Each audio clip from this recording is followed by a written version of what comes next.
طيب الحمد لله والصلاة والسلام على رسول الله وعلى آله وصحبه ومن والاه أما بعد.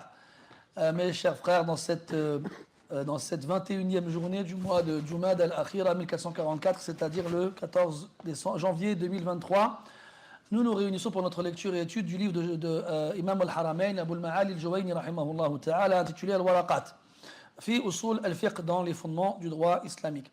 Nous avons pu, alhamdulillah, clôturer lors de notre dernier cours le passage réservé à ce qu'on appelle at-tartib bayna al-adilla inda at-ta'arud, c'est-à-dire comment mettre dans l'ordre les différentes preuves lorsqu'il y a une incohérence en apparence entre elles. Et on va passer donc au dernier passage du livre qui vont concerner deux types de personnes, al-mufti ou al-mustafti.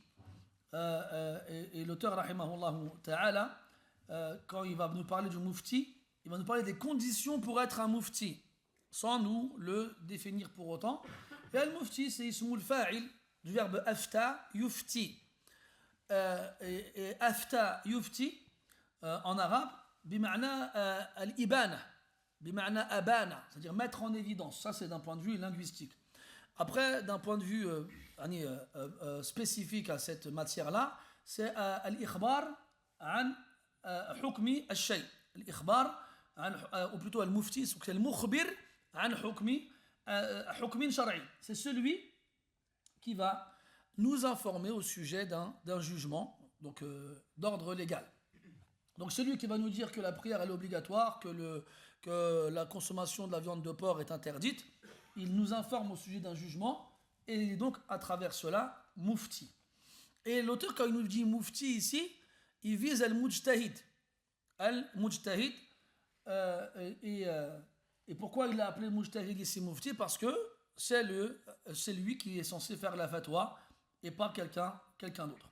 Et donc ici on va voir quelles sont les conditions pour que quelqu'un soit considéré comme étant mujtahid et que donc il puisse faire la fatwa. تفضل. الحمد لله رب العالمين والصلاة والسلام على نبينا محمد وعلى آله وصحبه أجمعين. قال المصنف رحمه الله: ومن شرط المفتي أن يكون عالما بالفقه أصلا وفرعا خلافا ومذهبا، وأن يكون كامل الآلة في الاجتهاد، عارفا بما يحتاج إليه في استنباط الأحكام من النوح واللغة ومعرفة الرجال وتفسير الآيات الواردة في الأحكام والأخبار الواردة فيها. أحسنت بارك الله فيك. قال رحمه الله ومن شرط. On avait déjà vu ensemble ce tarkib, ce genre de composition. On avait dit deux choses, que min, les tab'id, c'est en partie. Donc ce qui nous fait comprendre que les conditions qui vont être données ne sont pas toutes les conditions connues à ce sujet-là. Car on est dans un mukhtasar, dans un livre concis, et on ne va pas tout évoquer. Mais ce qu'on doit comprendre, c'est qu'il existe d'autres conditions que l'auteur ne va pas citer. Et que shart, ici, même s'il est au singulier, c'est un mufrad mudaf yufidu al-umum. C'est un terme qui est au singulier, mais comme il est annexé, il annexe le mot qui suit, il aura le sens du pluriel. Donc il n'y a pas qu'une seule condition, mais il y en a plusieurs. Donc on a dit que al-mufti ici, il vise deux choses. Donc premièrement, le mujtahid, donc celui qui va avoir recours à l'ijtihad. Et l'ijtihad, c'est cet effort de réflexion qui va utiliser les outils de usul al-fiqh pour déduire le jugement. Tout ce qu'on a vu jusqu'à présent comme outils, donc on a vu dilalat al-alfaz, on a vu at-takhsis wa al-umum wa al-khas ila akhirih.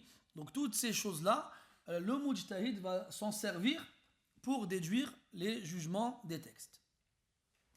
Pour déduire les jugements des textes et pour donner le jugement qui correspond à la question posée par le mustafti, celui qui pose la question, qui demande la fatwa. Et donc forcément, ces conditions-là, elles sont obligatoires, et s'il en manque une, alors la personne en question n'aura pas le droit de faire l'ijtihad et donc de faire la fatwa. Comment peut-il informer autrui du jugement d'une action s'il n'a pas les moyens de déduire ce jugement-là. Donc c'est pour ça qu'on a appelé le mufti ici mujtahid, parce qu'il a besoin de l'ijtihad pour faire la fatwa. Même si on verra après qu'il existe une divergence chez les savants dans ce qu'on appelle naql al-fatwa ou bien at-taqlid fil fatwa. Yani le fait de rapporter une fatwa ou d'imiter quelqu'un dans la fatwa, yani de donner cette fatwa-là à quelqu'un d'autre. Al-shahid, c'est une question qui va être sujette à divergence, mais sans faire référence à cette divergence-là, la base, c'est que le mufti est mujtahid. قال رحمه الله أن يكون عالما بالفقه أصلا وفرعا خلافا ومذهبا. Donc, le mufti, première condition qui lui est imposée, c'est d'être alim bil fiqh. Bien entendu, comme on va avoir recours à lui pour savoir quel est le jugement d'une action, eh bien forcément, il faut qu'il connaisse le fiqh, parce que c'est dans le fiqh qu'il va trouver le jugement de cette action-là. Et dans usul al-fiqh, qu'il va trouver le jugement de cette action-là. C'est pour ça qu'il dit aslan wa far'an.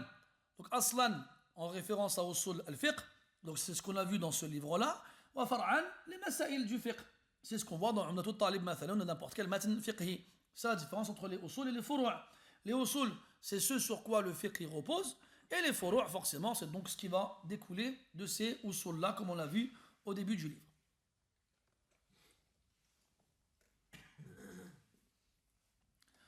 Donc, lui, il connaît les usul et les qawa'id. Il connaît les fondements et les règles. Et il connaît donc toutes les masail dans le fiqh qui vont être engendrés par ces usul et ces qawa'id.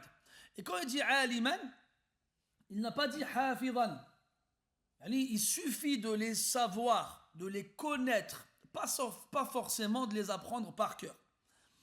Ce n'est pas une condition de les apprendre par cœur. Les ulama, ils apprennent par cœur. Ces choses-là, ils les connaissent sur le bout des doigts et ils les maîtrisent et ils les connaissent généralement par cœur. Lakin, là où si supposons que quelqu'un il ait étudié ses usul et ses qawa'id et qu'il ait étudié le fiqh et que mujmalan, de façon générale et globale, il les connaît, et bien le fait qu'il ne les connaisse pas par cœur ne sera pas un moyen de dire qu'il n'a pas le droit, qu'il ne répond pas à la condition en question. Et pourquoi on n'a pas mis comme condition al-hifz et plutôt al-ilm? Parce que le ilm, il est tellement wasi' que ce serait mustahil de demander à quelqu'un d'apprendre tout le fiqh et d'apprendre tout sur le fiqh. Et c'est obligé, yaribu anhu ou taribu anhu mas'ala ou mas'alatan ou masail. C'est obligé qu'il y a une mas'ala ou deux ou quelques masail qui lui échappent et qui n'auront pas été traités dans le fiqh qu'il a étudié ou dans les usul et les qawa'id qu'il a étudié.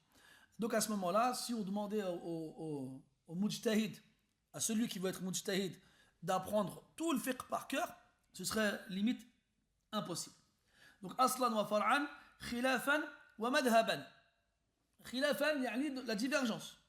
Il doit connaître la divergence qui existe chez les fuqaha, comme il doit connaître aussi les masail où il y a l'ijma'.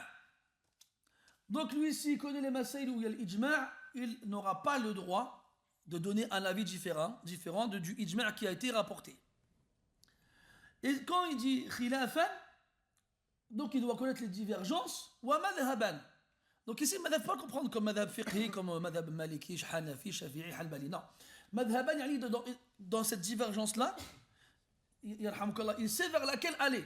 Il sait vers quel avis se rendre pour justement statuer par la suite. Donc madhaban, dans le sens où il va, dans cette divergence-là, choisir un avis par rapport justement à son ijtihad sharsi, son effort d'interprétation, de réflexion personnelle. Il va comparer les avis et il va estimer que tel avis est meilleur que l'autre par rapport à quoi? Par rapport à alat al-ijtihad, ou adawat al-ijtihad.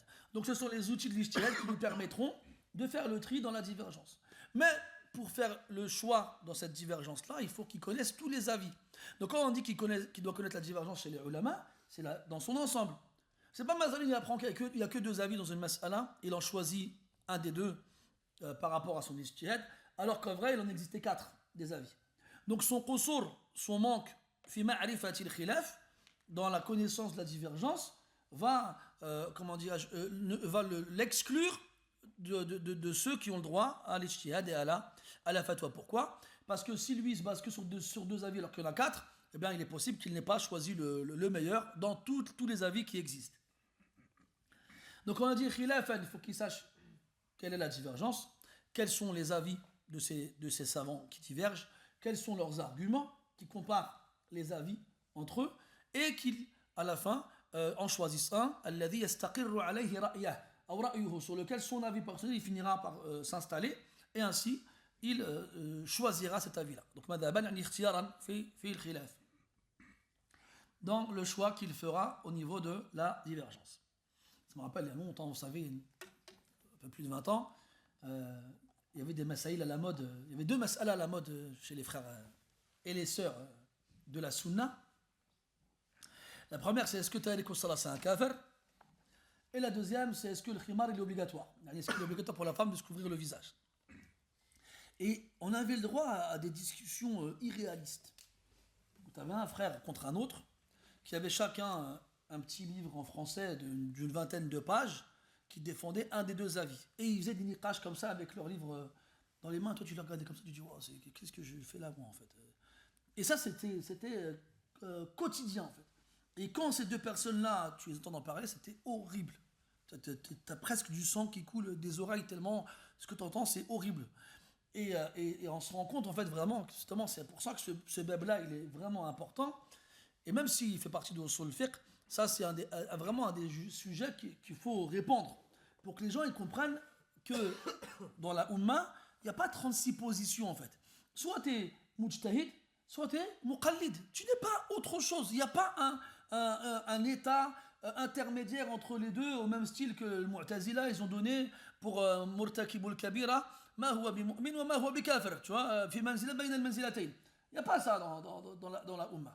Donc soit tu as adawat al-ijtihad, wa alat al-ijtihad, et tu es arrivé à martabat al-ijtihad, et là tu as face au khilaf, et en fonction de ta ma'rifa des usul et des qawa'id, et du furu' et des khilaf, là tu viens, tu dis, hada al-qawlu aqrabu ila sawab indi, chez moi. C'est comme le principe du tarjih, al-rajih. C'est quoi le qawlu al-rajih? Non mais il faut comprendre ça. Le tarjih, c'est l'action de choisir un avis dans la divergence. Wa al-rajih, c'est l'avis le plus fort selon le murajjih, celui qui va accomplir cette action-là. Comme le tarjih, c'est un ijtihad, alors forcément on divergera dans le tarjih. Et donc forcément tu auras quelqu'un qui considérera que tel avis il est rajih, et quand un autre il dira non, ton avis il est marjouh. Donc quand quelqu'un il va te voir, il dit c'est quoi le qawl al-rajih? Tu dis indi, ou hasaba ma adda ilayhi ijtihadi, al-rajih kada. Normalement c'est comme ça qu'on devrait entendre les choses. Mais aujourd'hui quand on te présente ce qu'on appelle al-rajih, tu as l'impression que la yasuru li ahadin an yakhtalifa ma'ahu fi hada. Là, quand on te dit al-rajih kada, ça il te le dit avec une assurance. Tu as l'impression que tu n'as pas le droit de dire autre chose que ça. Et résultat, à la fin, on tombe dans quoi? On tombe dans quoi quand on suit ce maslak-là? À ton avis? Fanatisme. Exactement. Laytaka qultaha bil arabiyya. At-ta'assub. On tombe dans le fanatisme obligatoirement. Parce que tu es convaincu et persuadé que ton rajih à toi, c'est le seul qawl qui existe. Donc tu fais abstraction du khilaf, ou pire que ça, tu ne donnes aucune qima au khilaf. Parce que, et ça c'est connu chez les talabat al-ilm, notamment que leur premier shir, ils ont un hubb azim, mufrit, exagéré. Hubb qui des fois yu'mi, le hubb yu'mi, l'amour aveugle.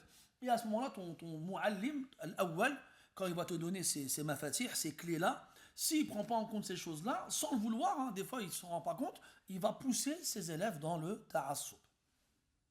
Maintenant, quand nous on va prendre un madhab pour étudier le fiqh, donc, nous on prend le mashhour du madhab, on explique que dans le madhab il y a un qawl officiel, puis après on apprend qu'il y a des riwayat, puis après on apprend qu'il y a des khilaf dans le madhab, puis après on apprend qu'il y a des khilaf avec les autres madhahib. Et on nous apprend que l'évolution du talab al-ilm à travers ces différentes phases vont l'amener un jour à justement lire dans des mutawalats comme le Mourni, où on nous ramène les avis de tout le monde. Et justement, le but, le gharad, c'est quoi? Ben c'est ça, ma'rifatul khilaf, connaître la divergence. Et c'est aussi pour sortir de ce qu'on appelle le joumoud. C'est quoi le joumoud? Le joumoud, c'est la... Comment tu dis? Oui, la dureté, plus précisément, la rigidité. Hassan, mashallah. La rigidité. En gros, il y a mon madhab et puis c'est tout. Mais tu peux être maliki ou ce que tu veux, et dans le besoin, il haja, justement sortir du madhab tout en respectant les usul de ton madhab pour un besoin.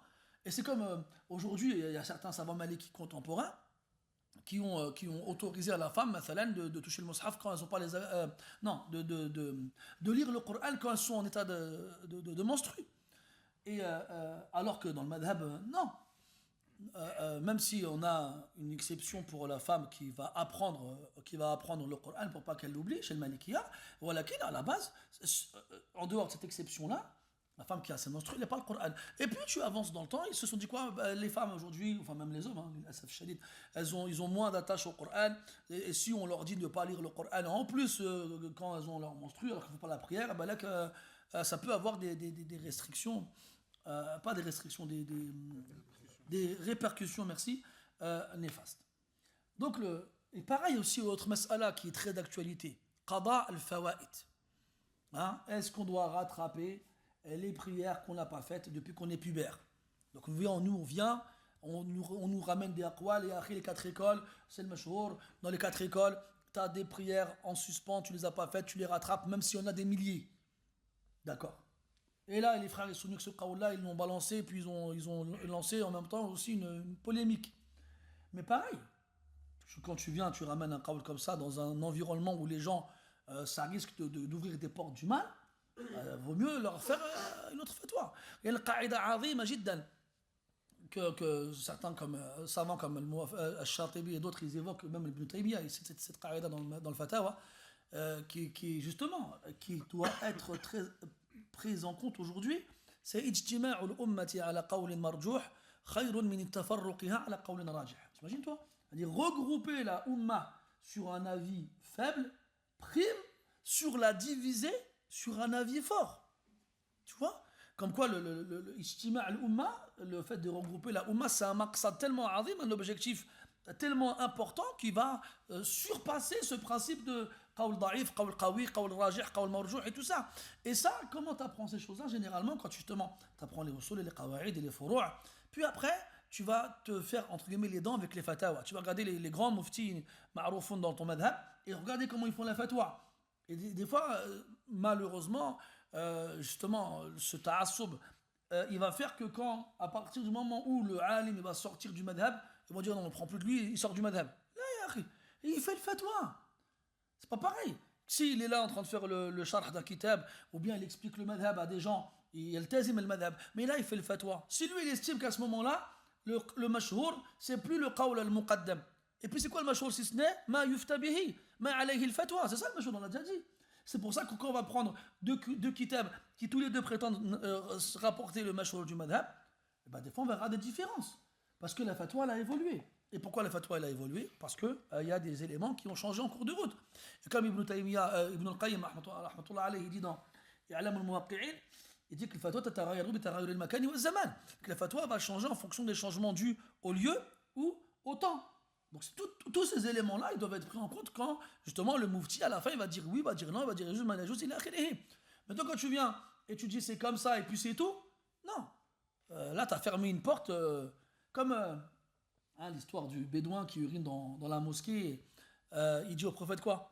Il dit Allahumma ghfirli wa arhamni warham Muhammadan wa la tarham ma'ana ahadan. Qu'est-ce qu'il lui dit, Rasul? Il a dit laqad dayyaqta wasi'an. Il a dit Ya Allah, fais-moi miséricorde à moi et à Muhammad et ne fais avec nous miséricorde à personne. Et Rasul il a souri, il lui a dit tu vas limiter quelque chose d'immense. Parler de Rahman. Ben c'est pareil, ici dans le fiqh. Quand tu viens, tu dis rajih et puis c'est tout, ben tu as limité quelque chose d'immense. Dans lequel il y a une sa'a, il y a une facilité pour la umma, dans le cas où un jour il serait confronté à la difficulté. Al-Muhim. Et puis quand toi t'es justement après, dans ce kitab-là, on ne parle pas des aqsam al-mujtahid. Là, c'est un mukhtasar. Là, tu fais connaissance avec les rudiments, les bases de usul al-fiqh. Mais dans d'autres kutub, on va te dire qu'il y a plusieurs types de mujtahid. Il y a le mujtahid al-mutlaq, le mujtahid al-muqayyad, le mujtahid al-madhab. Et pareil pour d'autres aqsam aussi, le muttabi' et tout ça. Et maintenant, toi, tu es mujtahid muqayyad bil-madhab. Tu es un mujtahid qui ne va pas sortir du madhab. Mais ce mujtahid-là, quand on dit qu'il doit connaître le khilaf, si lui, il dit, moi, taïb, je suis mujtahid muqayyad bil madhab. Parce que nous, on a dit quoi? Qu'il doit connaître l'ilm, le fiqh, aslan wa far'an, khilafan wa madhaban. Si lui, il est mujtahid muqayyad bil madhab, il est lié, il est restreint à son madhab, eh bien, il faut qu'il connaisse aussi les khilafs qu'il y a dans son madhab. Et à ce moment-là, qu'il connaisse les avis qui existent, et ensuite, donc, qu'il sache sur lequel se baser pour faire la fatwa par la suite. ثم قال رحمه الله وأن يكون كامل الآلة في الاجتهاد. Ça c'est la deuxième condition. Ce qu'on vient de voir jusqu'à présent, c'est la première. عالما بالفقه أصلا وفرعا خلافا ومذهبا. Donc si moi je te dis je connais tout le khilaf, je connais tous les avis dans la mas'ala. Ah ouais, c'est quoi ton avis toi? Moi j'en ai pas. Bah t'as pas madhab. T'as vu, c'est ça la différence. C'est que cette ma'rifa, cette connaissance du khilaf, avec al-mujtahid, les outils de l'ijtihad, vont te permettre de te positionner dans la divergence. Ce qui veut dire que celui qui n'a pas ces outils ne peut pas se positionner dans la divergence. Et donc là, tu comprends l'incohérence de ces gens qui posent la question en demandant quels sont les différents avis à ce sujet-là. Après, tu dis, attends, ça c'est pas possible. Soit toi, tu es un mujtahid, et donc, tu n'as pas besoin de moi pour connaître la divergence, et le fait que tu poses la question pose problème. Donc, toi, tu n'es pas un mujtahid. Tu n'es pas un mujtahid, tu n'as pas besoin de connaître la divergence. Toi, ce dont tu as besoin, c'est ma'rifatu al-hukm, le jugement, parce que tu dois savoir comment faire. Donc, toi, quand quelqu'un vient et te dit c'est quoi les différents avis sur la question, tu dis qu'est-ce que ça va t'apporter ça? Et quand tu vois ma wara al-akama, ce qu'il y a derrière, comme on dit l'arbre qui cache la forêt, eh bien, c'est des gens qui, en général, quand ils demandent ces choses-là, ils font ils recherchent une permission. Puis après, il y a le muta'allim, celui qui apprend. Bien lui, normalement, cette question-là, il la pose dans le dars, dans le cours, pas dans l'istifta, dans la demande du jugement. C'est pas la même chose. Et là, tu as encore un cas étrange, c'est celui qui te pose une question et qui te demande le dalil. Je comprends pas. Si tu demandes le dalil, parce qu'aujourd'hui, dans l'Nadariya al-Amma, dans la vision des gens générale, c'est une Nadariya, il faut le savoir, qui est très zahiriya. Quand on dit zahiri, c'est, tu sais, le littéral, celui qui prend le jugement en apparence. Donc, dilalatul alfaz, c'est quasiment غير مستعمل chez eux. C'est quasiment pas utilisé. Daoud al-Zahiri ou Ibn Hazm, pour ne citer que. Eh bien, aujourd'hui, le fiqh, il est, chez beaucoup de gens, il est très zahiri. Le mafhoum, le mantouq, al-aam, al-khas, tout ce qu'on a, al-mujmal, al-mubayyin et toutes ces choses-là, al-muqayyad, al-mutlaq, ça leur passe au-dessus de la tête. Alors le qiyas, encore pire. Parce que le qiyas, il n'y a pas de nas. Enfin, un nas pour le asl, mais il n'y en a pas un pour le fara'. Donc toi, tu viens, tu dis le dalil, c'est un qiyas. Tu veux dire quoi? C'est pas un dalil, ça. Tu dis, en fait, il n'a pas compris celui-là. Ou bien même, quand bien même il y a un nas, il y a un nas, il y a un texte. Walakin lui, il n'a pas dilalatul alfaz, il n'a pas les indications des termes. Qu'est-ce qu'il va faire avec? Il va regarder le texte, il ne va pas comprendre où il est le dalil là-dedans. Il ne va pas le comprendre. Donc, à quoi ça sert que tu demandes le dalil? Ça sert à rien, en fait. Le talib ilm qui apprend le hukm par rapport au madhab et qui veut comprendre comment on est parti du dalil au hukm, parce qu'il a étudié usul al-fiqh.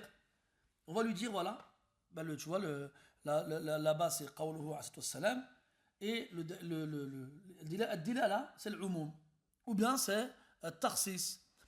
Tu vois, on va lui expliquer ces choses-là. Et lui, il va comprendre. Ah, j'ai compris maintenant. Mais en dehors de lui, qu'est-ce que toi, tu viens, tu me dis, c'est quoi le jugement de telle chose? La dernière fois, un frère m'a posé la question. Il voulait savoir est-ce qu'il pouvait avoir recours avec son épouse au moyen de contraception. Donc moi, je lui ai répondu. Et le lendemain, il me dit, ah, ça te dérange pas de me donner le dalil? Tu sais, généralement, je connais un peu les couples aujourd'hui, et je me suis dit quoi, il a dû dire à sa femme, on pouvait, la femme, elle ne devait être pas trop d'accord avec la réponse. Elle dit, c'est quoi le dalil? C'est quoi le dalil? Après, je lui ai dit, qu'est-ce que tu vas faire avec le dalil? Je dis, soit tu es un mujtahid, tu n'as pas besoin de moi. Soit tu es un muqallid, tu n'as pas besoin du dalil. Mais que tu demandes le dalil, alors que tu n'es pas un mujtahid, c'est pas possible. Et ça, aujourd'hui, malheureusement, on nous a dit il faut demander dalil, il faut demander dalil. Oui, ça, c'est vrai. Mais quand tu es un mujtahid, si tu n'es pas un mujtahid, tu n'as pas besoin du dalil en fait.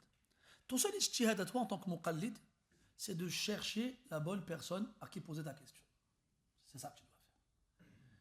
Amma, tu viens, tu demandes dalil, et justement, quand quelqu'un il a un minimum de ilm, et il voit à peu près le niveau de la personne qui pose la question, et il l'entend demander de dalil, mais tu je comprends pas comment il est arrivé là, lui. Et des fois, tu poses des questions très simples. C'est quoi la différence entre dalil et dilala et istidlal? Je vais dire, je sais pas. Je dis, qu'est-ce que tu veux faire avec un dalil, toi, en fait? Tu sais pas, qu'est-ce que tu vas faire avec? Comme on l'avait déjà donné l'exemple, hein. Je te ramène, moi, t'as vu la fraise qu'il utilise, enfin, c'est pas la fraise, comment ça s'appelle déjà? Le dentiste. Ça. Je t'en donne une. Ben, ton fils, il a mal aux dents. Tu vas chez le dentiste. Il te dit, tiens, je vous donne l'outil. Allez-y. Opérez. Il va dire, mais non, moi je sais pas me servir de cet outil-là. Servez-vous-en, c'est vous, c'est votre métier. Ah, d'accord. Donc ce truc-là, tu le comprends dans plein de choses. Pareil, tu vas chez le mécano, ta voiture elle démarre pas. Lui, il vient, qu'est-ce qu'il fait? Il regarde la voiture comme ça, il donne une pompe à eau, il dit, tiens, remplace ta pompe à eau. Je sais même pas où la pompe à eau dans mon moteur, moi comment je vais pour la changer?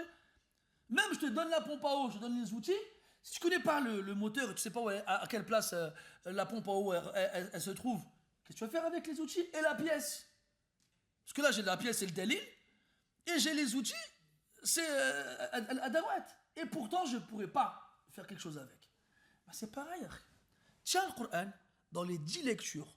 Tiens le Kutub Tisa'a. Vas-y, sors-moi un hukm toi. Tu peux pas. Si t'as pas les choses. Et c'est ceux qui vous disent le contraire, c'est pas la peine de rentrer dans un long débat. Hein? Vas-y, akhi, bismillah. Trouve-moi là-dedans, toi, le hukm de, je sais pas moi, est-ce que j'ai le droit de porter de la soie? Vas-y. Vas-y. Tu vas me dire, mais c'est facile le hadith. Oui, attends, il y a des istithna'at, il y a des divergences, on en a parlé brièvement. T'as vu? Tu sais, les 4 doigts, et où, et dans quelles circonstances, et est-ce que je peux mettre de la soie de façon absolue quand je suis un homme, au-delà des 4 doigts, si jamais j'ai une hassasiyah. Vas-y, combien de temps tu vas passer, toi, que pour une mas'ala? Déjà, juste, il faut éplucher les textes. Juste. Déjà, premièrement. Quand tu auras trouvé le texte en question, déjà, tu auras passé combien de temps à trouver le texte? Déjà, il ne faut pas que tu trouves que le texte, mais il faut trouver tous les textes qui font référence à la mas'ala. Ensuite, tu vas regarder les rapporteurs, parce que dans ces textes-là, il faut bien qu'il y en a forcément des sahih et d'autres qui ne le sont pas. Puis après, qu'est-ce que tu vas déduire comme jugement par rapport aux dilalets, aux indications qu'il y a dans les textes? Est-ce que c'est am, est-ce que c'est khas, est-ce que c'est mutlaq, est-ce que c'est muqayyad? Bref. Puis ensuite, est-ce que justement il y a des istithna'at, des exceptions? Combien de temps tout ça va te prendre? Combien de temps? Et à la fin, on va dire, allez, vraiment, t'es quelqu'un de sérieux, mashallah. Hein. T'as lu les Kutub Tis'a en un an, t'as lu un livre par mois, taqriban. Allah yabarak. Tu t'as lu le Coran, tu as lu le tafsir, parce que le Coran tout seul, mais tu ne vas pas comprendre, donc il faut le tafsir. Tu prends un tafsir khafif comme Saadi, allez, pareil, on va donner un an aussi, allez, mashallah. Puis, quand tu auras trouvé les textes que tu estimes correspondre à la mas'ala, on va donner donc maintenant les kutub al-rijal pour juger les rapporteurs. Allez, on va te laisser un an aussi. Maintenant que tu as fait ça, ça te fait 3 ans, il te faut être capable de déduire le jugement du texte. et de faire le lien entre les généralités, les spécificités, les conditions, l'absence de conditions, et enfin les exceptions. Allez, 1 an, vas-y. Vous savez combien là? 4 ans. 4 ans pour une mas'ala. Juste pour savoir si ça doit porter de la soie. Tu imagines? Alors combien de temps il faudrait pour 1000 masaïl? Parce que ça va, la soie c'est facile en vrai. Parce qu'il n'y a pas 1 milliard de textes. Ça va. 4 ans. Mais quand tu prends une mas'ala vraiment haïka, vraiment complexe, comment tu fais toi? Ya Allah. Combien de temps il te faut? 10 ans? 15 ans? 20 ans? Pour une mas'ala? Vous vous souvenez combien de temps l'imam Ahmed il a passé sur Kitab al-Haïd? 9 ans. 9 ans! 9 ans! Alors que les textes en rapport avec les menstrues sont très peu. 9 ans. Oh, Akbar. T'imagines? Vous connaissez là? Ils ont posé la question à l'imam Ahmed, ils lui ont dit, ouais, si quelqu'un connaît 100 000 hadiths, il peut faire la fatwa? Il a dit non. Ils ont dit 200 000? Il m'a dit, je sais pas. 300 000? Inch'Allah. T'imagines, t'as envie de prendre les livres, les jeter et partir. Tu cours, tu t'arrêtes pas. Voilà, c'est extraordinaire. Et toi, tu viens de 2500 ans plus tard, ou 1000 ans plus tard, facile, ça, haram. Waouh, c'est fou quand même. Voilà, on ne se rend pas compte de la gravité de ce qu'on dit en fait. طيب وأن يكون كامل الآلة في الاجتهاد. Quand on dit l'ala, l'ala à la base c'est un des synonymes de l'ada, c'est l'outil. Mais quand on parle de l'ala, il a dit kamil al-ala fi l'ijtihad. Il a fait référence à l'outil principal dont on a besoin dans l'ijtihad, l'effort de réflexion, c'est dhihn, c'est la réflexion. L'intelligence, le mental, la compréhension. Sihhatu dhihni wa jawdatu al-fahm. Ça aussi, c'est pas tout le monde qui l'a. Avoir, comment dirais-je, avoir un mental valide, solide plutôt, et une bonne compréhension. والناس يختلفون في هذا اختلافا بالغا. Les gens ils sont pas les mêmes. On a beau tous être doués de raison, walhamdulillah, et pourtant on va pas raisonner de la même façon. On va pas comprendre les choses de la même façon. C'est pour ça que ça me fait rire, moi des fois ça, j'entends des fois ces personnes qui invitent autour d'un plateau télévisé et qui parlent de ce qu'ils pensent être l'islam, alors que tu te rends compte que ce sont des purs ignorants, mais absolus, tu vois. Et te disent, oui, qu'il y a autant d'interprétations du Coran qu'il n'existe de musulmans. Donc, si tu pars du principe où il y a 1 milliard de musulmans, n'importe quel musulman peut donner au Coran le sens qu'il veut. Et lui dit ça sur BFM à 13h à 1h de l'après-midi, et les Français, ils entendent ça, et puis ils vont y croire, forcément. On lui dit, oui, un tel Jean-Jacques Popol de la Rigourdière, qui est théologien diplômé à la Sorbonne en islam, sciences et nature, et bref, et puis il balance des trucs comme ça. Tu sais, les gens disent, bah, c'est bon, lui, c'est un vrai, lui. Il connaît. Mais qui a dit ça dans l'islam en fait? Qui a dit que n'importe quel musulman pouvait venir donner au Coran le sens qu'il voulait? Qui a dit ça? Dans quel livre ça existe ça? Chez les musulmans qui? Même chez les plus égarés comme Shia, il n'y a pas ça. Même chez Shia et le Mu'tazila, il n'y a pas ça. Y a pas. Donc dans quel courant islamique vous avez trouvé quelqu'un qui a dit ça? Qui a dit ça? Et donc tu comprends que justement connaître ces choses qui sont demandées pour le mujtahid, c'est des choses qui affûtent l'esprit. Quand tu t'habitues à cette façon de comprendre les textes, à cette façon de déduire les jugements des textes, eh bien tu affûtes et tu aiguises ton sens de la réflexion, de la compréhension, et tu comprends que c'est quelque chose qui se développe en fait. Tu peux très bien avoir une compréhension basique, mais qui va se développer et devenir de mieux en mieux, s'améliorer plutôt avec le temps, à force justement de côtoyer ces savants-là, de voir comment ils déduisent les choses, comment ils comprennent les choses. Tu dis, ah ouais, subhanallah, et jour après jour, même si ça fait des années, on est toujours encore étonné et admiratif devant cette faculté de comprendre les textes. Et justement, si on n'avait pas accès à cette science-là par le biais des ulama, il y a un nombre incalculable de textes qu'on ne comprendrait pas. Tu ne les comprends pas, fi'lan. C'est comme par exemple, pendant le Hajj, Vous savez que Aïcha radiyallahu anha au début du Hajj, elle a ses menstrues. Après, il rentre dans sa tente et il la trouve en train de pleurer. Il dit pourquoi tu pleures? Et elle lui répond pas. Il lui dit la'allaki nafisti, t'as eu tes menstrues? Et là, elle lui dit na'am. Et là, elle a carrément demandé à retourner chez elle à Médine. Elle ne voulait pas faire le Hajj à cause de ça. Enfin, elle voulait pas, elle n'avait pas le choix. Parce qu'elle savait qu'elle ne pourrait pas faire le Hajj. En fait, elle pensait qu'elle ne pourrait pas faire le Hajj. Et là, qu'est-ce qu'il fait? Il la rassure. Qu'est-ce qu'il la console? Il lui dit Inna hada la shay'un katabahu Allahu ala banati Adam. En gros, c'est quelque chose qu'Allah il a écrit pour les filles d'Adam. Fais le Hajj, et puis sauf le tawaf, et le tawaf, tu le feras après. Donc voilà, il a rassuré, il a consolé. Un peu plus tard, après, tu vas voir sa fille. Et il apprend qu'elle a ses règles. Il se met en colère. Il dit quoi? Ahabisatunahi aqra halqa. C'est mon colère contre elle. Je me. Pourquoi il s'est pas mis en colère contre Aïcha et il s'est mis en colère contre sa fille? Alors que c'est la même chose, c'est la même raison. Pourquoi? Et là, justement, tu peux te poser un milliard tu peux te dire un milliard de raisons possibles et imaginables. Tu ne pourras jamais être sûr. Et même des fois, ta raison, elle va loin. Et tu vas même trouver des raisons qui ne correspondent pas au prophète, mais qui ne lui sied pas. Et après, donc, tu retournes au ulama. Et là, Ibn Hajar, rahmatullah alayhi, il te dit قال فلان وقال فلان وقال فلان اللي احتمال كذا اللي احتمال كذي. Tu dis ah ouais, d'accord. Et là, mashallah, et tu te rends compte justement que eux, pourquoi ce fahm, il est meilleur chez eux? À cause de ça, déjà notamment, ils ont accès à un nombre d'informations beaucoup plus important que le tien.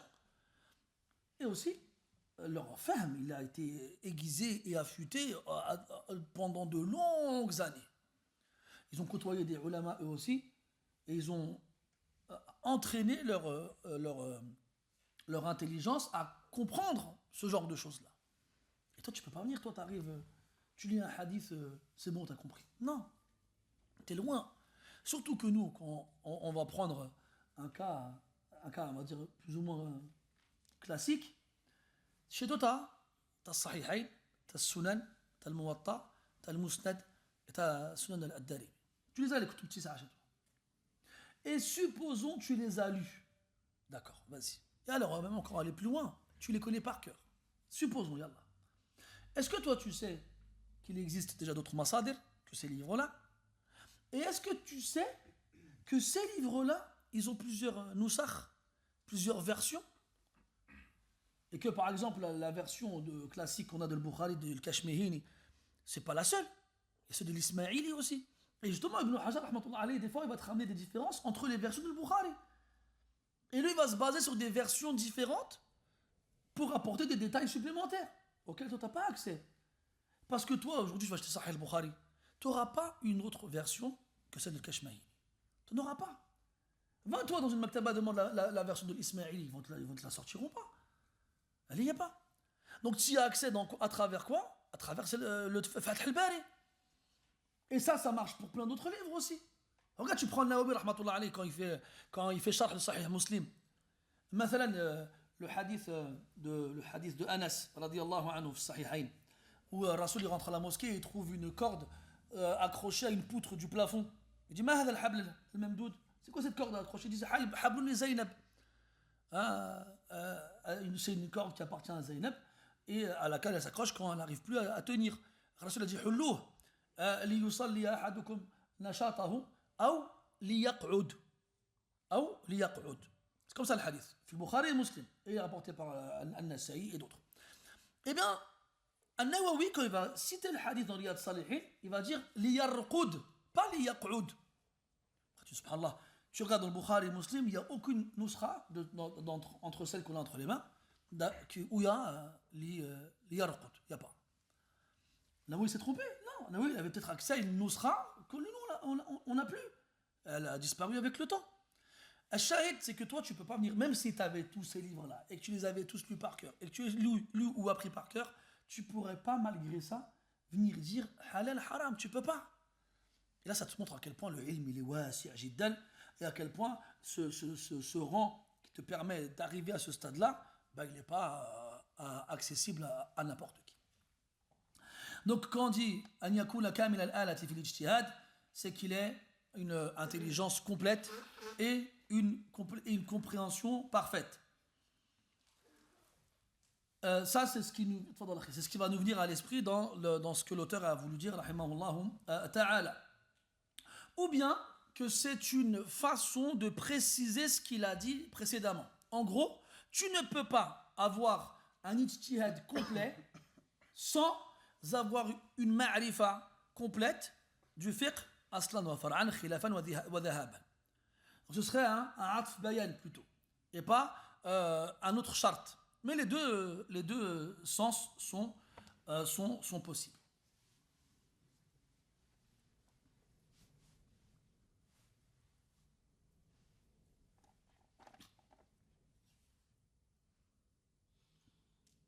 Non, après, le sharih, il nous parle justement de ce qu'on a dit tout à l'heure par rapport au fait d'être mujtahid mutlaq pour faire la fatwa. Si on disait ça, ça mettrait les gens dans la difficulté, surtout aujourd'hui. Parce que les choses évoluent, les choses changent, et si, vu qu'il n'y a plus de mujtahid mutlaq, il n'y en a plus, et que il ne nous restera plus que le mujtahid al-muqayyad bil madhab, et que si ce mujtahid là il a une rigidité sur la parole, l'avis officiel du madhab, ça risque de mettre les gens dans la difficulté. Et puis on le voit bien, tu prends le Maghreb, Maroc, Algérie, Tunisie, et même certains pays au sud, dont le madhab officiel c'est le madhab maliki. Puis dans ces pays-là, il y a eu beaucoup de gens qui sont partis en Europe. Et en Europe, forcément, ils sont tombés sur des difficultés qu'il n'y avait pas chez eux. Puis donc on a trouvé des fatawas qui de plus en plus sont apparus, dans lesquels ils permettaient des choses pour les gens, malgré le fait qu'ils soient à la base ne sont pas permises dans leur madhab, pour justement leur faciliter la chose.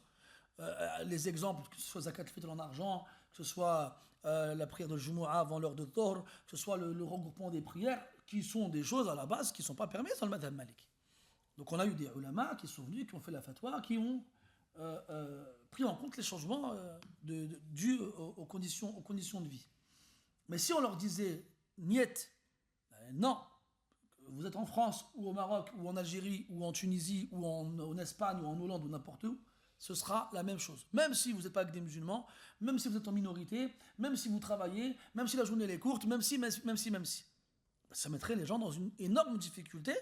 Et c'est pour ça que le qawl justement du mujtahid al-muqayyad ou du fait qu'on puisse tolérer de rapporter la fatwa dans certaines circonstances, avec bien entendu encore une fois certaines conditions, soit plus approprié pour notre situation.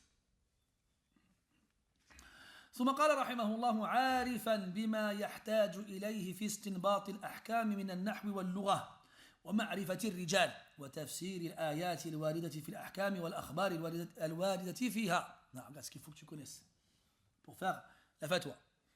Premièrement, النحو واللغة. C'est bien le nahw, mashallah. Là, on est dans l'arbre de l'ajroumiya, qui est pour le mubtadi'in, on se tire les cheveux. Tu imagines? Alors, qu'est-ce qu'on doit dire alors de celui qui fait le tour du nahw, qui a été jusqu'à l'alfiya, qui te fait des i'rab comme de la même façon que les oiseaux, ils chantent sur les branches le matin au lever du soleil. Donc, c'est la première des choses.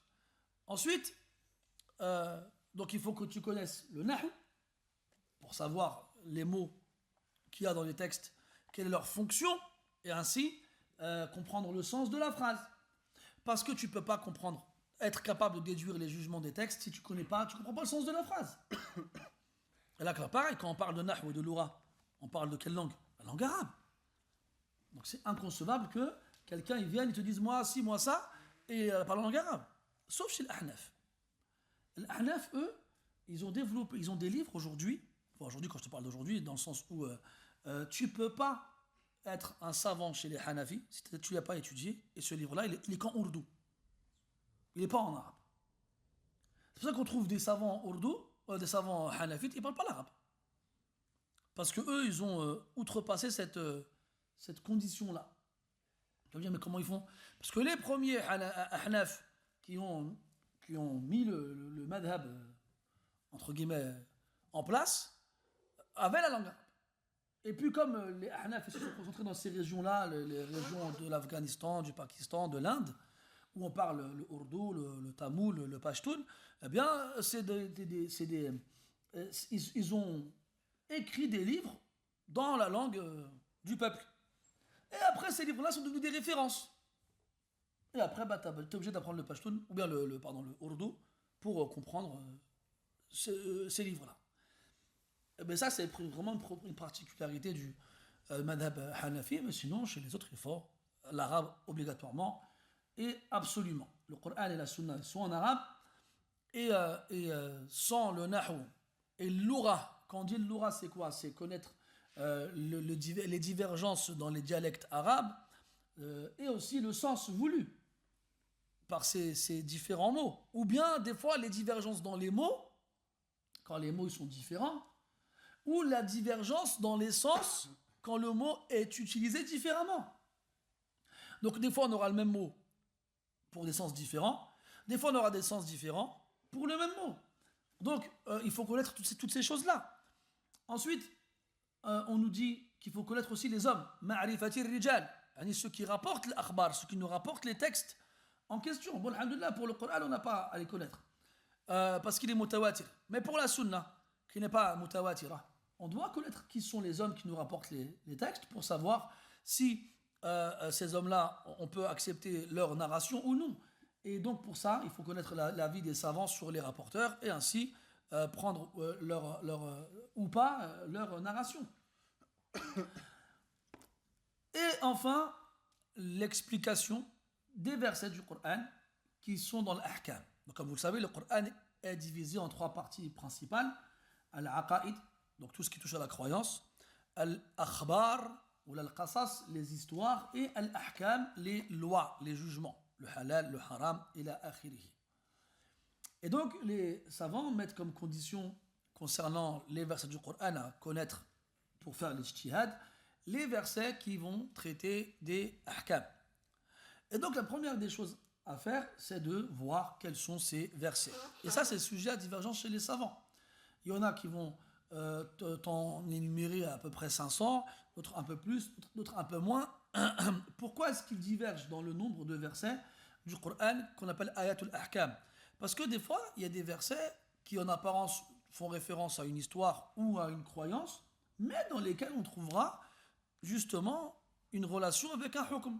Exemple, quand Allah Ta'ala il nous raconte l'histoire de la naissance de Maryam, alayha ridwanullah, il nous dit que sa mère, elle a fait le vœu que cet enfant qui allait naître, en pensant que c'était un garçon, ne passe son temps qu'à adorer Allah et à ne rien faire d'autre.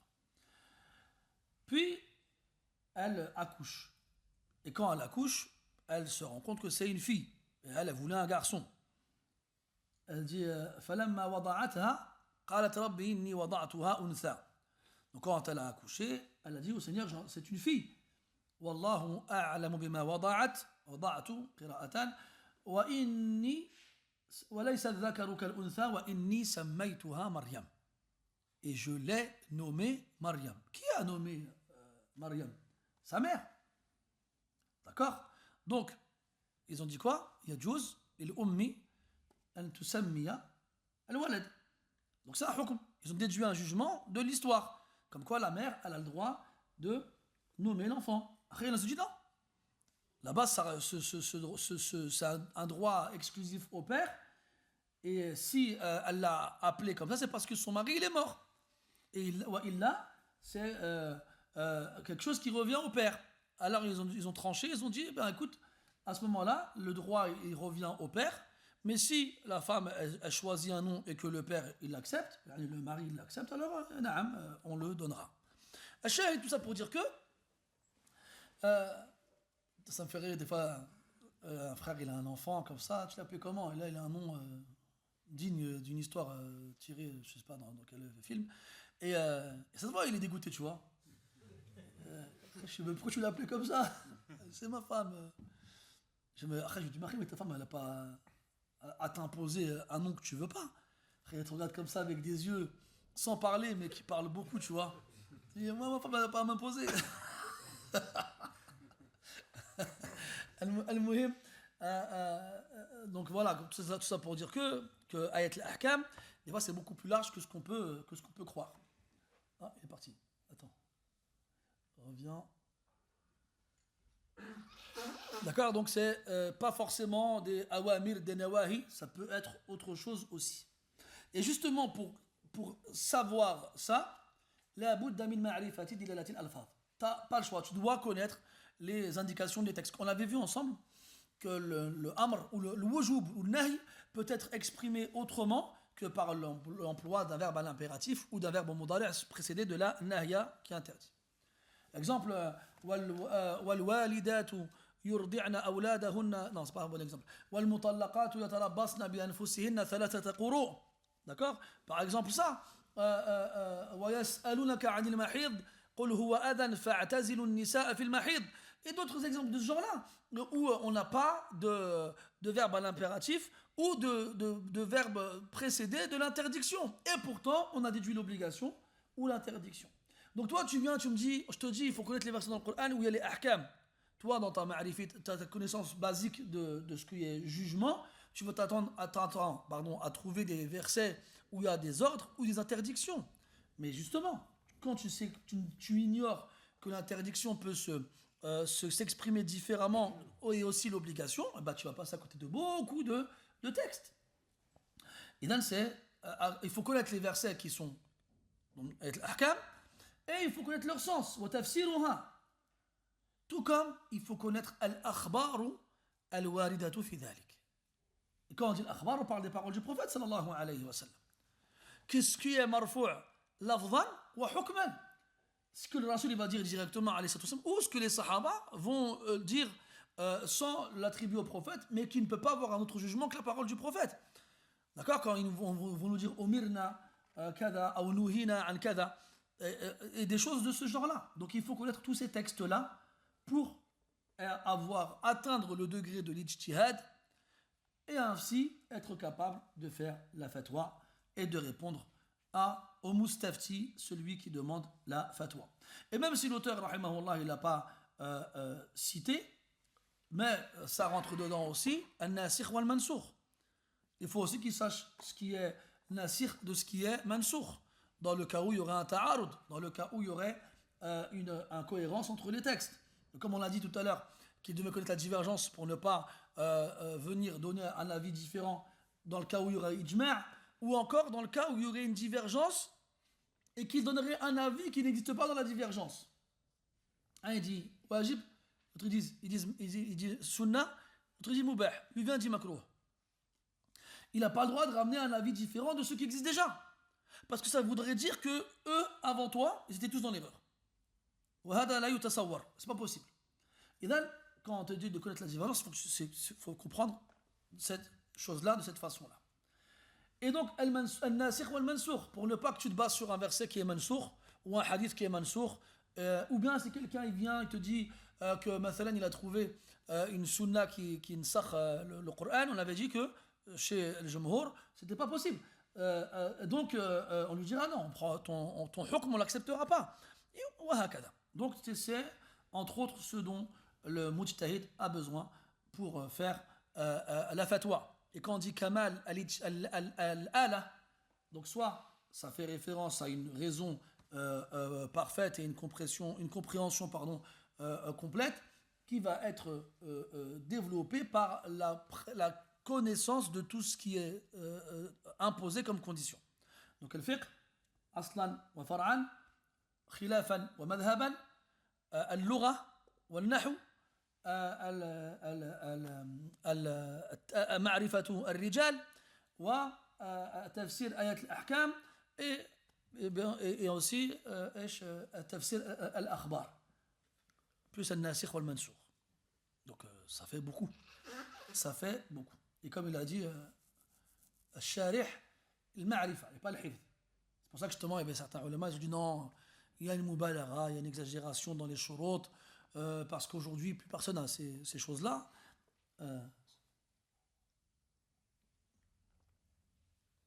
Et après ils disent que non, en fait ce qui est voulu c'est une exagération dans la ma'rifa pour éloigner ceux qui prétendrait avoir un peu de ces choses-là. Voilà, non. Il y a toujours des gens qui réunissent ces conditions-là aujourd'hui. Et eux, ils sont une preuve contre les autres. Wal ilmu indallah. Non.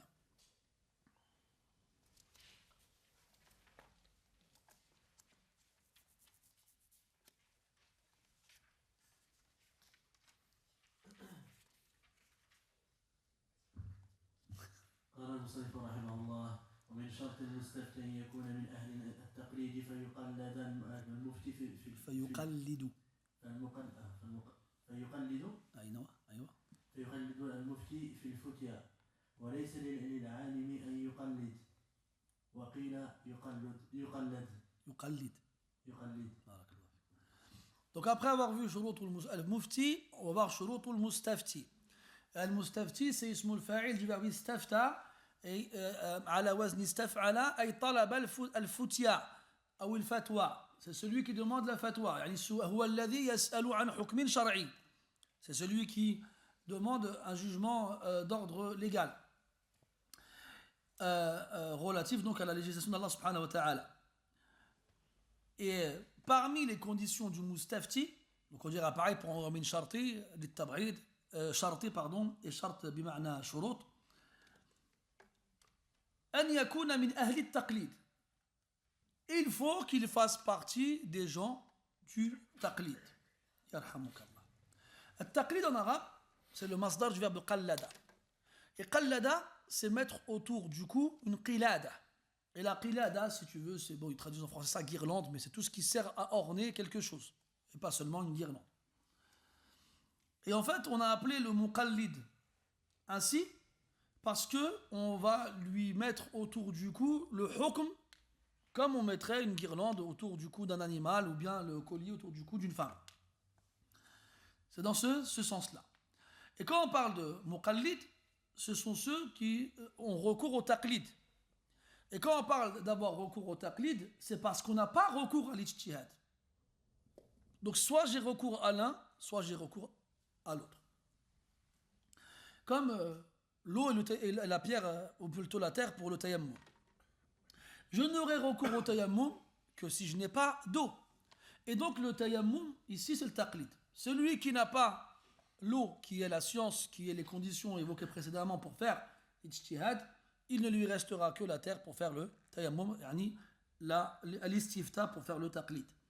Qui sont ahlou at-taqlid? Donc on a ce qu'on appelle al-awam et al-khawas. Donc al-awam c'est ce qu'on appelle la masse de la communauté et al-khawas c'est l'élite. Et l'élite c'est les ulama, donc les mujtahidin. Et c'est pour ça que certains savants ils ont dit que dans le verset Ati'u Allah wa ati'u ar-rasul wa ulil amri minkum, ce sont les ulama et pas les hukam. Pourquoi? Parce que même les hukam ils sont soumis aux ulama. Et ils doivent revenir aux ulama dans leurs problèmes quotidiens ou bien lorsqu'ils sont concernés par l'ignorance. Et donc, c'est pour ça que les ulama sont, al-khawas, sont l'élite de la communauté. Et donc, rentre dans le awam tout le reste. Tu es un ammi si tu n'es pas dans le khawas. C'est tout. Et aujourd'hui, cet amalgame qu'on fait entre celui qui suit rigoureusement sa pratique, qui a une pratique religieuse rigoureuse et qui regarde les autres comme ça en disant regarde les awam. Non, toi aussi t'es un ami mon frère. Et pire encore, parce que toi ton gel il est murakkab, alors que le sien il est basit. C'est vrai, wallah. Parce que toi t'es là, parce que avec ta barbe et ton qamis, tu crois que celui qui a pas de barbe de qamis c'est un ami. Mais lui il sait qu'il est un ami. Donc huwa khayrun minka fi hada. Non, ça il est meilleur que toi. Parce que lui, il sait qu'il est ami, il ne va pas se prendre pour ce qu'il n'est pas.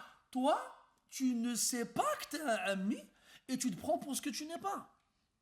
Donc, l'ijtihad, ce n'est pas une apparence physique. Ce n'est pas une barbe et un qamis, non. Ça, c'est une pratique religieuse. Ça n'a rien à voir. Ce n'est pas la même chose. Est-ce qu'on a mis dans les shurut l'ijtihad qu'il ait une barbe et un qamis? Non. Ça, des fois, je te jure, quand tu regardes... Tu sais, ils ont des majma'a fiqhi à Mecca, ils ont une réunion tous les ans. Regarde des fois, ou bien même l'ajna da'ima. Non, pas l'ajna da'ima, si, l'ajna da'ima. ou bien Hayat Kibar al-Ulama en Arabie. Regarde des fois, vous trouvez les photos sur internet. Voilà, il a des moustaches normales. Hein. Tu dis avant, qu'est-ce qu'il fait là lui? C'est celui qui ramène le thé? Non, Sheikh Foulan, Al-Khabir, fi majal usul al-fiqh, genre c'est une référence dans usul al-fiqh. Il a une moustache. Il n'y a pas longtemps, je suis tombé sur un muhaddith, un muhaqqiq kabir, moustache costume. On dit wallah. J'étais choqué du tout ça, tu flippes quand tu vois ça, tu vois. Mais, assieds-toi avec lui, tu vois. Il va te rhabiller toi, ton père, tes ancêtres. Pas pour un hiver seulement. Pour un siècle. Voilà. Tu vois, ajib. Et une fois, justement, j'étais tombé sur un truc comme ça, de l'Hayat Kibar al-Ulama en Arabie. Et tu avais des photos comme ça. Nous on connaît, les machères, on les connaît, Cheikh Al-Fawzan, Cheikh Al-Haydan, rahmatullah alayhi, le Mufti, tout ça. Et tu avais d'autres choses. Et là, tu vois des moustaches. Alors, t'en as un carrément, il n'y a pas de moustache, il n'y a rien. Rien. Tu dis, qu'est-ce qu'il fait là, lui? Cheikh Foulan, l'alim, kada, kada, l'allama, tout kada. Tu vois, ajib. Al-Muhim. Ça pour dire que, hein, même le muta'allim, nous, on est des muta'allimin, on apprend. On est quand même des awam. Même si on a un aperçu plus ou moins de ces alas, ces adawat, on en est quand même très loin. Donc, c'est pour ça que même celui qui, machallah, il a un minimum, il connaît quelques khilaf par-ci, quelques masaïl par-là, ça reste un ammi. Et le ammi, sha'nuhu al-istifta. Voilà. Tu ne sors pas de ce qu'on t'a donné comme nature, si tu demandes et tu ne cherches pas à faire toi-même le hukm, parce que tu n'as pas les moyens de le faire. قال فيقلد المفتي في الفتيا. Donc il devra, quand on dit taqlid, on a donné tout à l'heure la définition linguistique. Qu'est-ce qui est voulu dans taqlid chez les usuliyoun? C'est akhdhu al-kalam min ghayri talabi ad-dalil. C'est ça, comme on disait tout à l'heure. Le taqlid, c'est prendre la réponse du mufti sans demander de dalil. Min ghayri talabi ad-dalil. Pourquoi? Parce qu'il ne sait pas quoi faire avec le dalil. Qu'est-ce qu'il va faire avec? Il n'a pas les moyens de savoir quoi faire avec. Et s'il les avait, eh bien, il ne devrait pas demander à quelqu'un. C'est ce qu'il va dire après. Donc il va accepter l'avis donné, il va le mettre en pratique et il ne demandera pas de dalil. Min ghayri talabi ad-dalil. Et tu as vu, il a précisé, il a dit quoi? Il a dit fil foutia. Le taqlid, il s'appliquera dans le fatwa. Comme ça, pas dans l'amal. Maintenant, tu vois un alim faire quelque chose. La tuqalliduhu fi amali. Tu ne dois pas prendre ce qu'il a fait et l'imiter dedans. Tu devras le limiter dans la réponse qu'il te donnera. Pourquoi? لأنه يجوز للمفتي أن يفتي بغير ما يعمل به. Parce qu'il a le droit, lui, d'émettre un avis juridique différent de ce que lui, il applique pour lui-même. Parce qu'il estime que toi, tu n'es pas comme lui, et donc tu as besoin d'un autre jugement. Alors toi, le voir agir et limiter là-dessus, alors que tu n'es pas comme lui dans les circonstances, est une erreur. Tu vas limiter dans ce qu'il te dira, pas dans ce qu'il fera.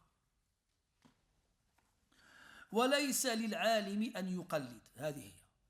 Donc c'est le taqlid, c'est قبول القول والعمل به من غير طلب الدليل. Si le taqlid, c'est accepter la parole du mujtahid et la mettre en pratique sans demander de dalil, alors le alim n'a pas le droit de faire ça. Parce que lui, il a de l'eau. Et celui qui a de l'eau, il n'a pas le droit de faire tayammum. Donc lui, qu'est-ce qu'il devra faire? Il n'aura pas le droit de demander à quelqu'un alors qu'il a les mêmes alat l'ijtihad que l'autre. Pourquoi il prendrait son aql alors qu'il a le sien? Donc lui, il ne va pas le faire comme lui. Il va faire son propre ijtihad à lui pour arriver à la conclusion voulue par la suite. Waqila yuqallid. Donc on a déjà vu ensemble que ce genre d'expression indiquait quoi? La divergence. Qu'il y a certains ulama qui ont toléré pour le mujtahid, le alim, de faire le taqlid. de faire le taqlid. Et il apparaît, wallahu a'lam, que c'est dans certaines masaïl. مثلا, même si c'est un alim, même s'il a alat l'ijtihad, لكن dans certaines masaïl, خفي عليه الدليل أو خفي عليه الحصول والوصول إلى الحكم. Donc soit il lui manque le dalil, donc il va faire le taqlid d'un autre savant, ou soit il n'arrive pas, il a le dalil, mais il n'arrive pas à la conclusion voulue. Alors il va faire le taqlid d'un autre savant.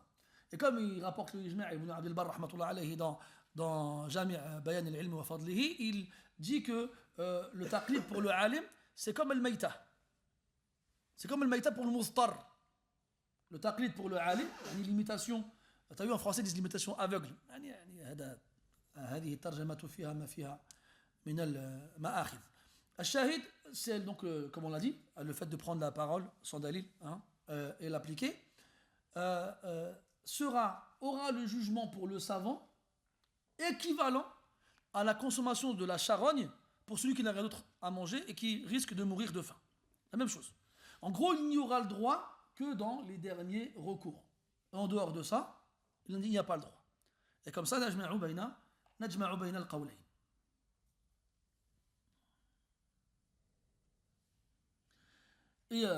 Et pour finir, le mustafti, quand il demande au mufti, il faut qu'il soit nourri par une intention noble. C'est de savoir que faire, de savoir quoi faire.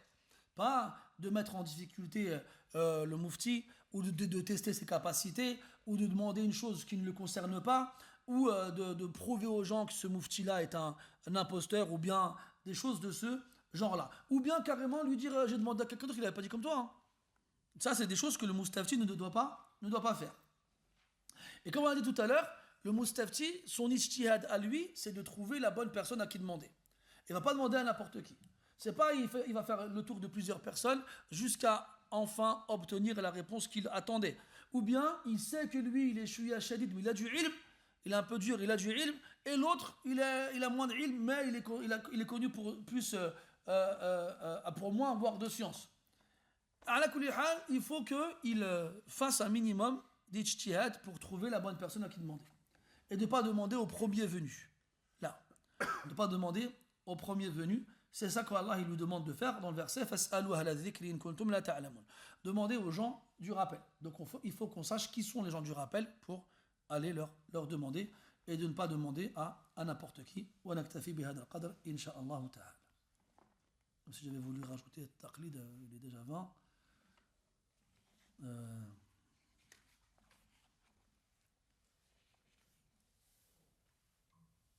Ouais, il y a une mas'ala quand même un peu kalami à la fin de ce chapitre, de ce paragraphe-là. On va la laisser pour demain, Inch'Allah. Avez-vous des questions? Non. Souvent, on voit même des prêcheurs qui avancent des arguments, qui disent le texte il est clair, ou on peut déjà s'inviter. Mais cette parole-là qu'ils prononcent, ils n'ont pas vérifié si c'est un savant auparavant qui l'a communiqué. C'est problématique, ça veut dire. Exactement. Là, cette fameuse phrase, c'est clair. C'est peut-être toujours un akhi après. Le sens du verset, du hadith, il est clair. C'est ça. C'est clair, akhi. Subhanallah, il y a toujours un subhanallah. Il y a toujours un subhanallah à la fin. Shahid, oui, non. C'est clair selon ta notion de la clarté, notion qui va être, comment dirais-je, fausse, erronée, vu que tu n'as pas tous les moyens de savoir ce qui est clair ou non. Et justement, ça confirme ce que je disais tout à l'heure, que nous, on a une lecture en surface des textes et loin de, justement, Dilal al-Alfaz et ce que les termes, les mots, ils veulent dire. Et d'ailleurs, c'est ce que Aïcha avait reproché à son neveu Urwa quand il lui a dit qu'il ne voyait pas de mal à ne pas faire sa'i pendant le Hajj al-Umrah. Il lui a dit, t'as vu ça où, toi? Il fait dans le verset. فَمَنْ حَجَّ الْبَيْتَ وَاعْتَمَرَ فَلَا جُنَاحَ عَلَيْهِ أَن يَطَّوَّفَ بِهِمَا. Elle lui dit non. Elle lui dit non seulement tu as mal compris le verset, mais c'est pas ça qu'il veut dire. Parce que si c'était ça qu'il voulait dire, il aurait dit Allah yattawafa bihima. Et elle l'a repris sur sa façon d'avoir compris le verset et qu'il a pris lui en apparence. Et des exemples comme ça, il y en a plein. Alors que Urwa, c'est la langue arabe, c'est sa langue natale, langue qu'il maîtrise. Et pourtant, elle l'a repris dessus. Et des exemples comme ça, il y en a plein. Ou des ulama qui étaient encore dans la phase d'apprentissage ont mal compris le texte, parce qu'ils estimaient qu'il était clair, alors qu'il leur manquait des éléments pour comprendre le texte justement. Alors aujourd'hui, celui qui a déjà un qusur dans Fahm al-Arabiya, ensuite il a un qusur dans le tafsir du verset ou dans les hadiths qui ont été rapportés en rapport avec, il ne peut pas dire que c'est clair, même si en apparence ça en a l'air. Et c'est très problématique, effectivement. Cher, le rami, parfois, il a pas de science. Comment, enfin, sur quel critère il va se fonder pour trouver la bonne personne? Il va demander. Après, justement, avant, les savants faisaient en sorte de faciliter la tâche aux awam. Avant, les ulama, ils se mettaient dans les grandes villes des pays, notamment l'Awasim, les capitales, et ils se mettaient dans la mosquée la plus grande de la capitale. Comme ça, on savait où les trouver. Avant, c'était facile, même Hatta Wahad ma Yaraf, je ne connais pas les conditions du alim et tout ça, il arrivait à ce stade-là, donc il savait le trouver. Ou bien, Salimnas, il demande aux gens. Man a'lamukum, c'est qui le plus savant parmi vous? Tu vois, il demande. Et il doit faire un minimum d'efforts pour savoir ça. Et même le ami, généralement, avant, il allait voir l'imam de la mosquée parce qu'il avait au moins le Coran. Et il avait au moins un cursus, un minimum qu'il avait dû, par lequel il est passé pour arriver à cette fonction d'imam. Et après, si la question elle est basique dans l'ahkam de l'ibadat, l'imam lui répond. Si après c'était des choses complexes, il le renvoyait vers son shikh à lui, l'imam, tu vois. Et donc si le ami, il n'a pas de moyen d'aller voir la personne qu'il faut, s'il va voir celui qui lui paraît le plus savant, eh bien, même si cette personne elle lui paraît la plus savante par rapport aux autres, eh bien, celle que le ami viendra voir, il lui dira, écoute, moi, j'ai pas cette science-là, il va le renvoyer lui vers quelqu'un, tu vois. Donc, soit il va le chercher lui-même, s'il y a les moyens de le trouver, ou bien il va demander aux gens qui, eux, le renverront vers lui. C'est ça l'ijtihad qu'on lui demande de faire pour trouver la personne qui a posé la question.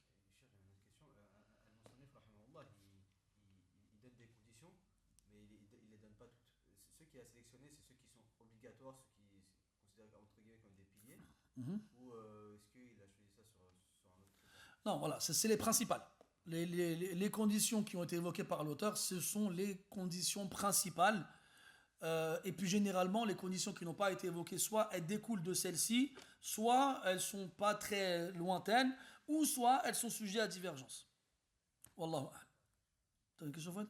Oui, est-ce que la demande du dalil qui s'est faite un peu naturellement aujourd'hui, étant donné le contexte dans lequel on vit, est-ce qu'il est blâmable, sachant, d'après ce qu'on voit, c'est clair que c'est blâmable, mais le contexte dans lequel on vit, il favorise un peu ça, avec tous les madhahib mélangés, pas de gens vers qui se retourner pour poser des questions, etc. Donc est-ce qu'on doit blâmer justement l'awam, nous, pour demander le dalil? En fait, ce n'est pas les awam qu'on doit blâmer. Ce sont les gens qui leur ont dit de faire ça, alors que ce n'était pas à eux que cette chose s'adressait. Et même si les conditions elles ont changé, les circonstances elles sont différentes, ça ne change pas le fait que les gens ne savent toujours pas quoi faire avec un dalil. Qu'est-ce qu'il va faire avec le dalil là? Même si les madahib ils sont mukhtalita, les gens dans un même pays tu vas trouver des madahib mukhtalita, même des la madhabi, il y a des gens qui n'ont même pas de madhab. Comment tu fais?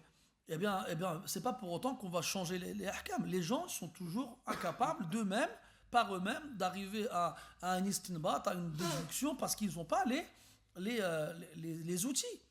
Donc, ce qu'il faut faire, en fait, c'est éduquer les gens sur ça. Comme, en fait, l'erreur qui a été commise, c'est qu'on a dit à certaines personnes que le taqlid était interdit, sans leur dire que cette interdiction concernait seulement les ulama. On a dit aux gens qu'il fallait demander de dalil, sans leur dire que c'est seulement le mujtahid qui demande dalil. Donc, comme on n'a pas parlé aux gens de mujtahid et de muqallid et toutes ces choses-là, eh ben, tout le monde a cru être concerné par ces règles-là. Ce qu'il faut faire, c'est dire aux gens, oui, vous n'avez pas le droit de qallad, c'est un alim. Tu n'as pas le droit de ne pas demander de dalil, c'est un alim. Si tu n'es pas un alim, tu qallad et tu ne demandes pas de dalil. Et en réajustant les choses, elles finiront par s'arranger d'elles-mêmes, Inch'Allah. Khlas, Abba Bakr.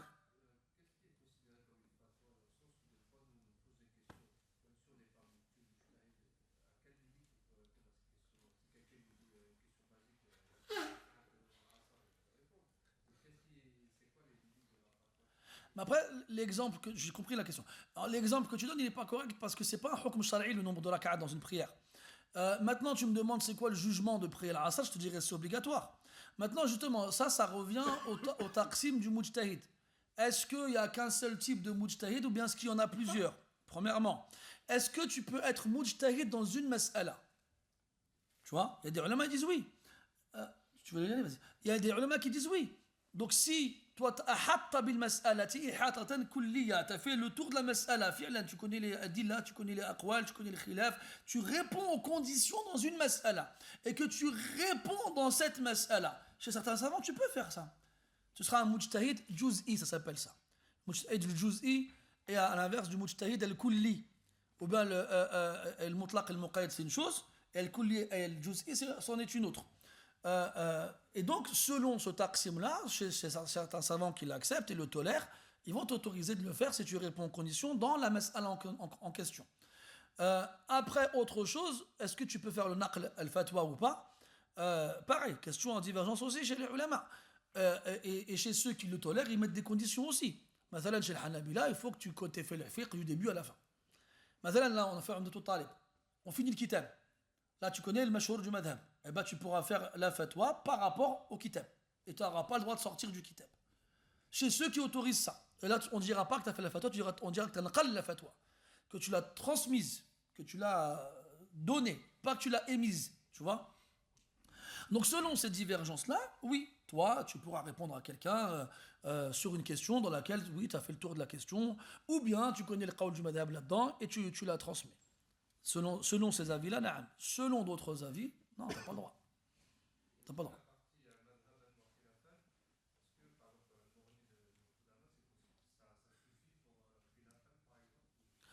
Bah, c'est pareil aussi.